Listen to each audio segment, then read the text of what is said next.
Learning objectives. After studying this module, students will be able to understand the concept of depreciation, know about different terms related to depreciation, understand reasons behind charging depreciation, understand the need of depreciation, learn the methods of calculating depreciation, understand the factors that affect the amount of depreciation, do comparison between straight line and written-off methods, learn different ways to record depreciation, understand the concept of disposal of assets, understand the meaning of provisions and reserves, learn about types of reserves, understand the concept of secret reserve. Depreciation, matching expenses. As we know, matching principle of accounting says that whatever expenses are done in the accounting period, that should be adjusted within the same year so that the correct profit and loss and financial position of the business can be revealed. Depreciation, in case some expenses are done whose benefits the company is receiving over the years, then the amount of those expenses should also be spread over the years rather than charging the expense in that accounting period only when those expenses were done. Depreciation is one of those kinds of expenses. Let us discuss about depreciation in detail. What is depreciation? The depreciation can be defined as the reduction in the value of assets over the years because of use, time, wear and tear, etc. For example, a business bought a machine that is being used in the business for production process. The value of that machine reduces with usage. Let us take an example. A machine is bought for 1,50,000 rupees on 1st April 2006.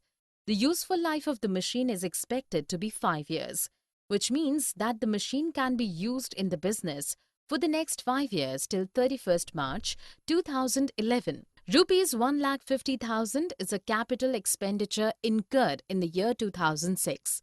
But this whole amount cannot be charged as revenue in the current accounting period. Rather than 1/5 of it would be charged against the revenue for year 2006. That is, it would be 30,000 rupees. Depreciation meaning and feature. Meaning of depreciation. Depreciation can be defined as permanent, over the period, and continuous reduction in the value of the assets at which it is bought. The Institute of Cost and Management Accounting, London, explained the term depreciation as diminution in intrinsic value of the assets due to use or lapse of time. According to Institute of Chartered Accountants of India, depreciation is a measure of wearing out, consumption or other loss of value of depreciable assets arising from use, effluxion of time, or obsolescence through technology and market change. Important things that we should take care while calculating a depreciable amount of assets. The depreciable assets should be used more than one accounting period, should have a useful life to a certain limit, should be used by the business, not for sale purpose. The expected life of an asset. Examples of depreciable assets are machines, buildings, plant and machinery, furniture, truck for transportation, etc. Features of depreciation. It is a reduction in the book value of fixed assets. It includes loss of value of the assets due to usage, time, or obsolescence. It is an ongoing process. It must be deducted from the profit as it is an expired cost. It is considered as an expense without cash.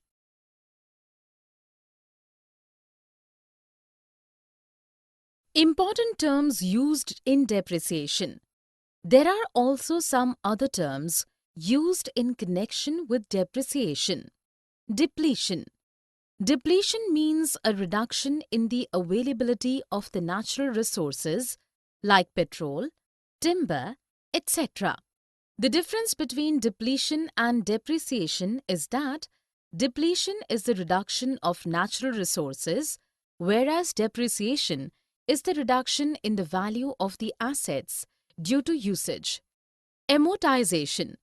Amortization means allocating the cost of an intangible asset over a period of time. It is a routine decrease in the value of an intangible asset. Assets like patents, copyright, trademarks, franchises, etc. Causes of depreciation. There are various reasons due to which we charge depreciation. Wear and tear due to usage or time. Wear and tear means when fixed assets of the business are used in the business to earn revenue, and with the use the value of the assets reduced and the assets cannot be used further for operation. Another situation is when the assets with the time start deteriorating because of rains, weather, etc. Expiration of legal rights. Many assets lose their value because of the expiry of their rights of use, like patents, copyright, etc. Obsolescence. Sometimes the asset becomes out of date because of the availability of better quality of the assets in the market.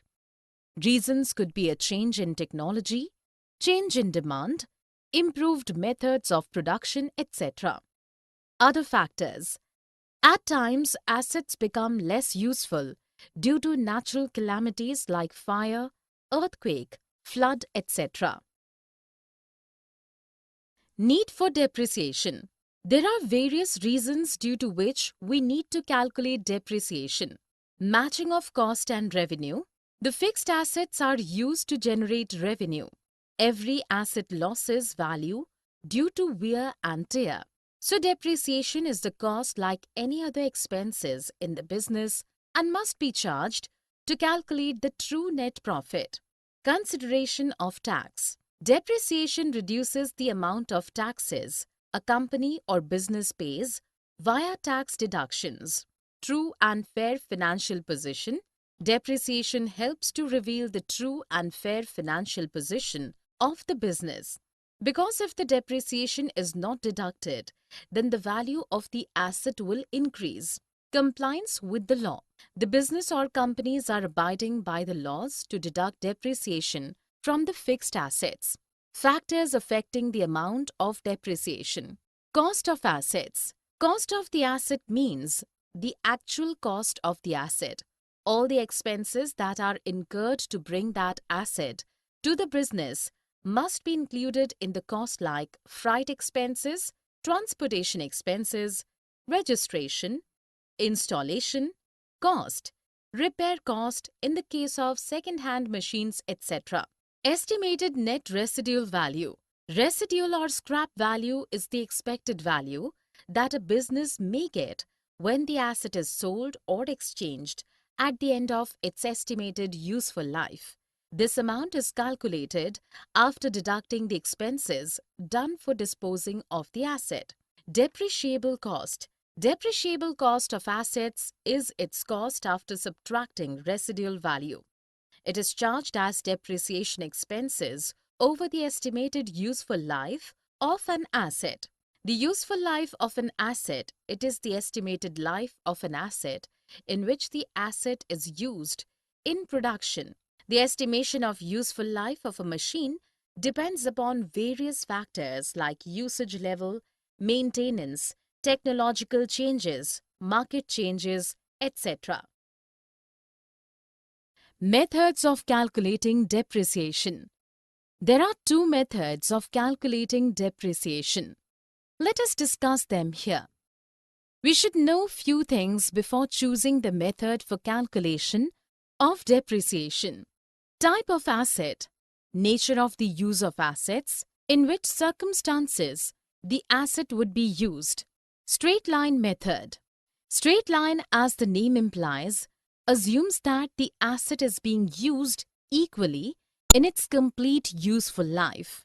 As per this method, an equal amount of being charged as depreciation in every accounting year till the asset is being used in the business.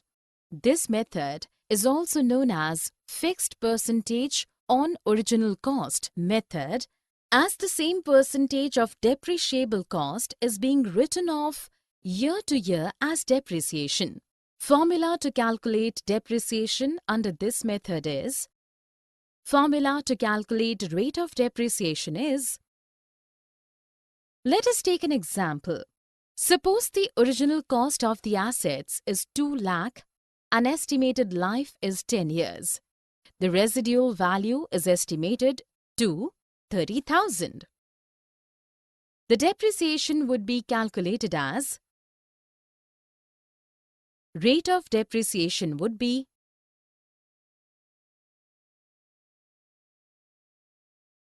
advantages and limitations of straight line methods. Advantages of straight line method. Simple and easy to understand. In this method, the calculation of profit and loss is easy as same amount of depreciation is charged. This method is more useful for those assets whose estimated life can be calculated easily. In this method, the full depreciable cost is distributed over the useful lifetime of the assets. Limitations of straight line method. This method has some drawbacks also.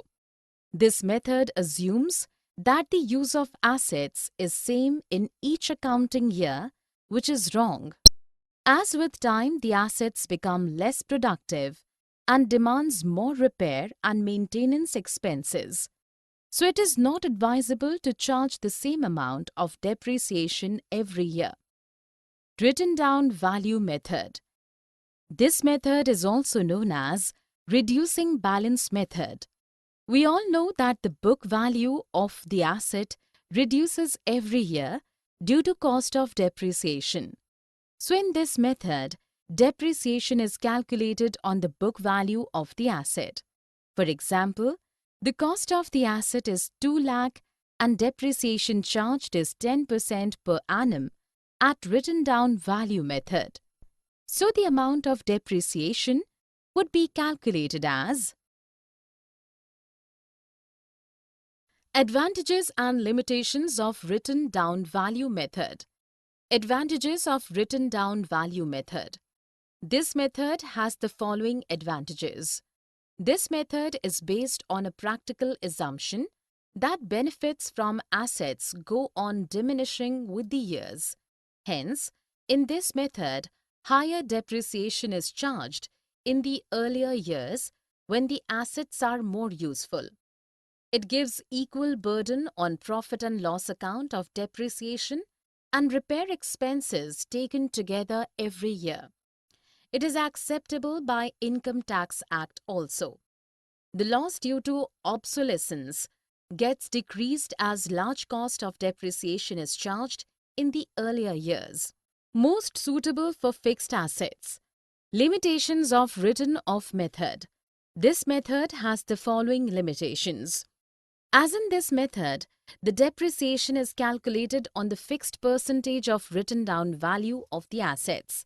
So the cost of the depreciation cannot be written off completely.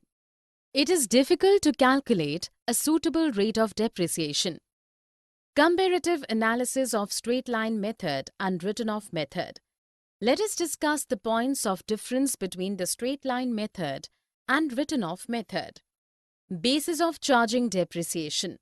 In straight line method, the depreciation is charged on the original cost, whereas in written off method, the depreciation is charged on the net book value of the assets. Annual charge of depreciation. In written off method, the amount of depreciation is higher in earlier years, whereas in straight line method, the amount of depreciation remains fixed. Comparative analysis of depreciation methods. Total charge against profit and loss account. The total charge against profit and loss account in relation to depreciation and repairing cost increases later in straight line method, whereas in written down value method, depreciation charge reduces in later years. Recognition by income tax law.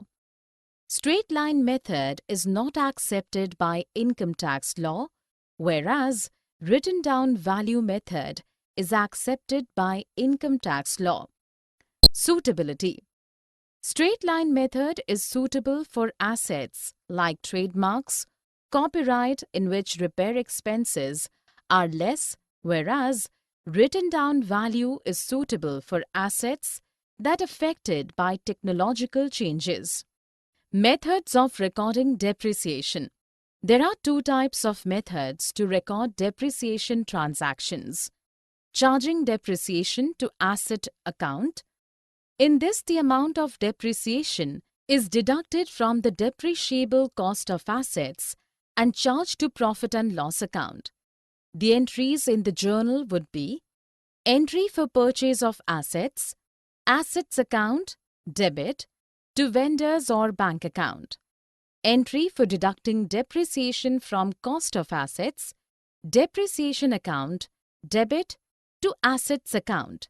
Entry for charging depreciation to profit and loss account, profit and loss account, debit, to depreciation account. In balance sheet, the assets will appear after deducting depreciation from the cost of assets. Creating provision for depreciation account. In this method, a separate account called as depreciation provision account is created to adjust depreciation. The entries that would happen in journal account would be for recording purchase of assets only in the year when assets is purchased, assets account debit to bank or vendor account. For crediting depreciation amount to provision for depreciation account debit to provision for depreciation account. For charging depreciation to profit and loss account debit to depreciation account. In the balance sheet, the fixed assets will appear at its original cost and provision for depreciation would be shown under liability side by deducted from the cost of assets. Disposal of assets. The disposal of assets means selling of assets. The disposal generally happens during the end of the useful life of an asset. At the time it happens during the useful life of an asset.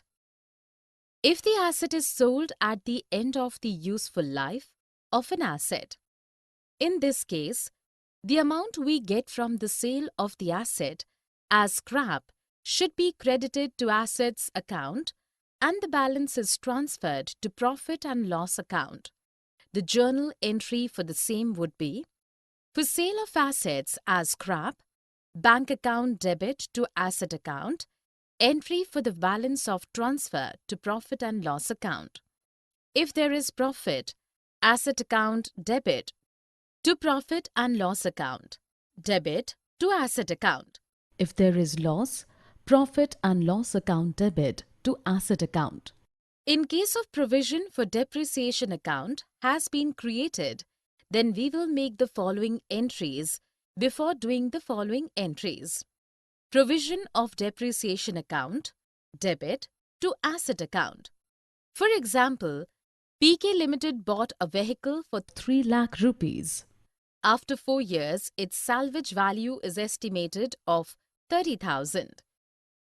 Find the amount of depreciation to be charged each year on straight line method and show how vehicle amount will appear for 4 years, assuming it's sold for 40,000 at the end when A. Depreciation is charged to assets account, B. Provision of depreciation account is maintained. Use of assets disposal account. Assets disposal account. The purpose of the asset disposal account is given a clear and complete detail of all transactions involved in the sale of an asset under one head. This method is generally used when a part of the asset is sold by the business and provision for depreciation account exists. Under this method, a new account asset disposal account is prepared. The journal entries that would be done for assets disposal account are asset disposal account, debit to asset account, provision for depreciation account, debit to assets disposal account, bank account, debit to assets disposal account. The asset disposal account may show debit and credit balance. The debit balance indicates a loss due to disposal, whereas credit balance indicates a profit due to disposal. The entries would be done as follows. In case of loss, profit and loss account debit to asset disposal account. In case of profit, assets disposal account debit to profit and loss account.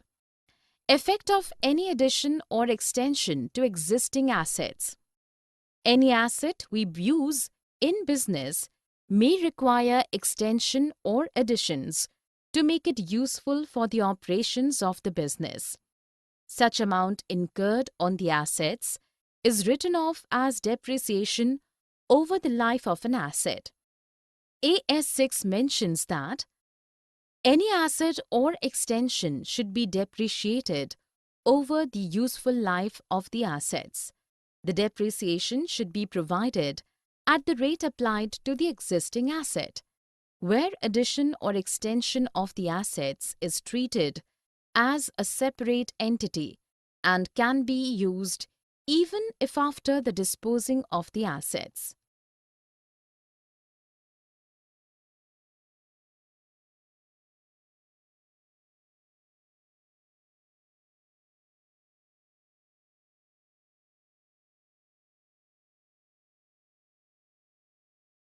Provisions and reserves.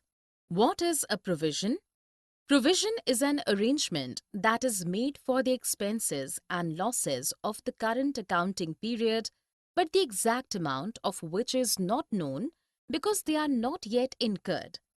Examples of provisions are provision for depreciation, provision for doubtful debts, provision for taxation, provision for discount on debtors, provision for renewals and repairs.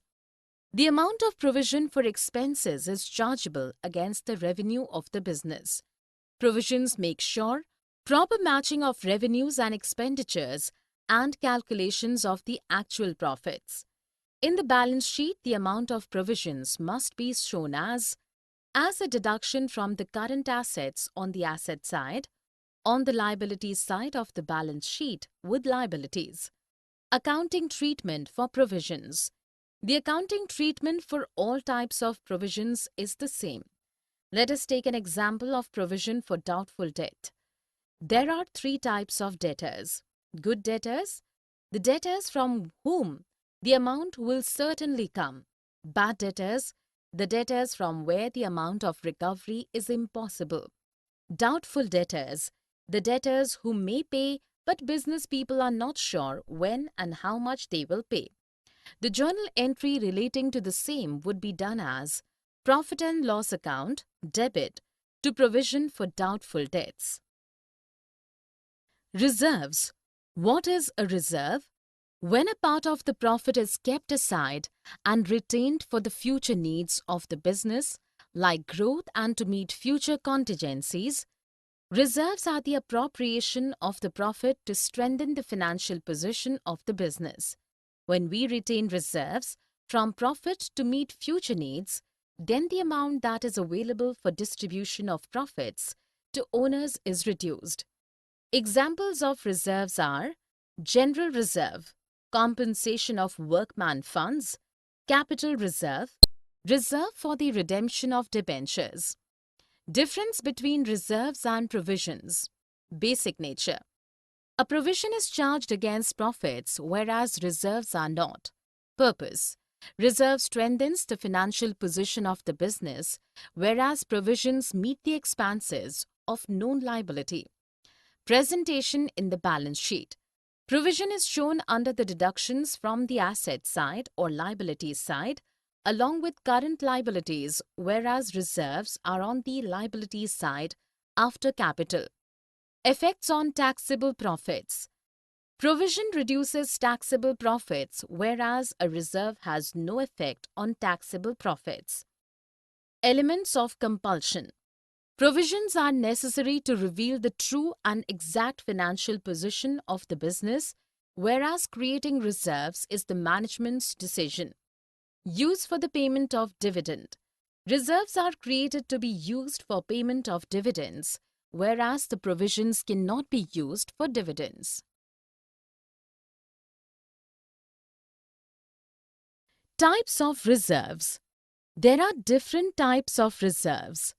Let us discuss them one by one. General reserve.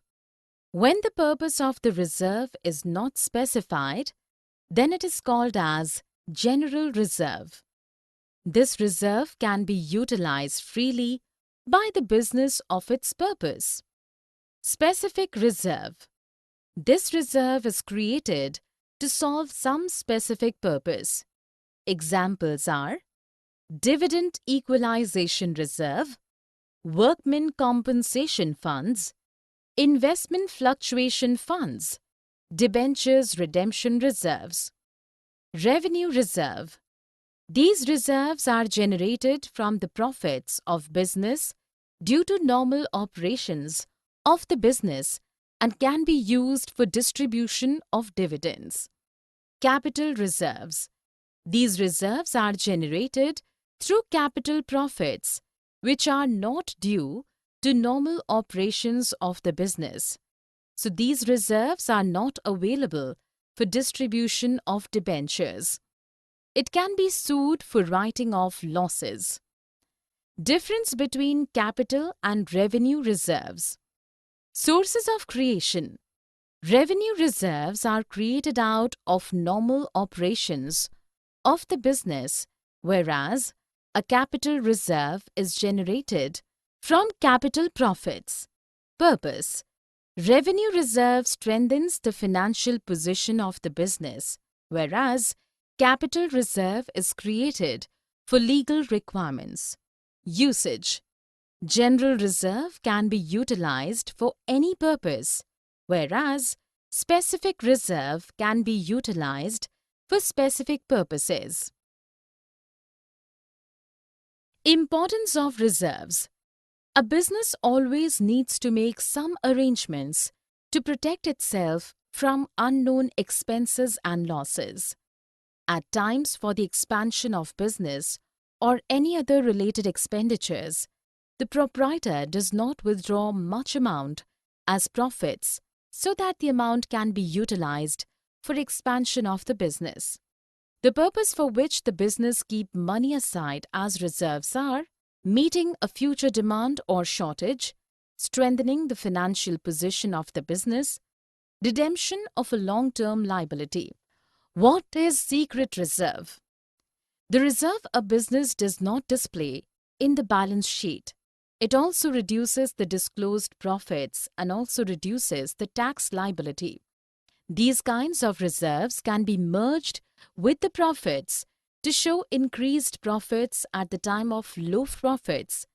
It is known as a secret reserve, as even outside stakeholders do not know about these reserves. Ways of creating secret reserve. Undervaluation of stock, charging capital profits to profit and loss account, making excessive provision for doubtful debts, showing contingent liabilities as actual liabilities. Summary. Let us summarize what we have learned in this module. Matching principle of accounting says that the expenses that are done in the current accounting year should be adjusted within the same year.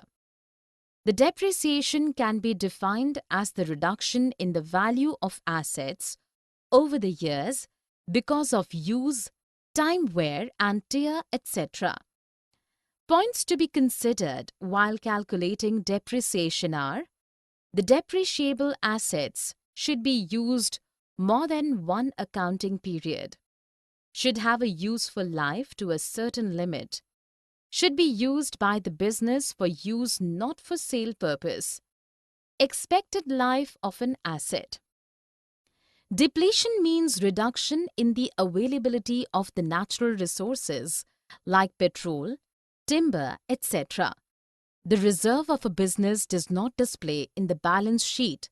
It also reduces the disclosed profits and also reduces the tax liability. Amortization means allocating the cost of an intangible asset over a period of time.